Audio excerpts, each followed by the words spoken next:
handhuura keenya teessoo mootummaa naannoo Oromiyaati.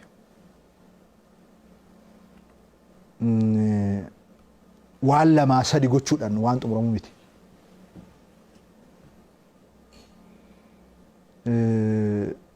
Tufaa munaan faan itti salphatanii itti du'anii kan keessaa buqqifamanii Oromoon bara sana ture siibee biyyaa siibee yoo jaldeessi ollaa siif ta'ee jedheetu dhiisee deeme.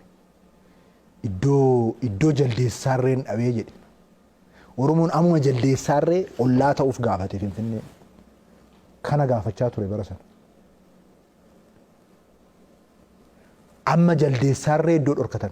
Sanaan booda adeemsi ture Oromoon otuu karra dura jiru kiiloomeetira 1,000 ol akka achirraa fagaatu godhameetu yaadamee hojjetame.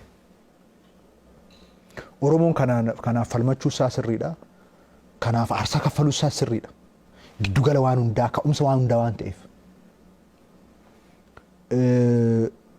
Bara wayyaanee sanas waa'ee daangaa Finfinnee irratti kan hojjetamaa ture sun isaan mas xumurree jira. Daangichi wantoota muraasa hafaniin ala xumurree jira. Garuu daangichi xumurame sanaan booda achirraa uummanni keenya sirriitti kana yaaduu tura jiraata jechaadha. Warri daangaa Finfinnee nagaatti jennee akka teenyu warri barbaadan jiru. Waan akkasii tapha akkasii keessa hin galu. Dogoggora seenaa akkasii keessas hin galu. Daangaas nuyi Oromiyaa faana mitan daangeessinu Finfinnee. Akkuma Adaamaa aanaa tokko faana daangeessinu asitti aanaa Adaamaa faana yookaan aanaa Boosat faana daangeessinu daangeessina malee Oromiyaa irraa mitan daangeessinu. Warra akkas akka jennu barbaadan jiru. Sun abjuudhaan ta'uun.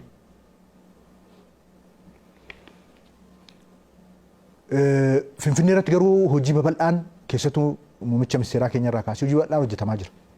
Waggaa sadan har'aa mana barnootaa Waaqoo Guutuu Taaddasa Birruu maal jennee ijaarree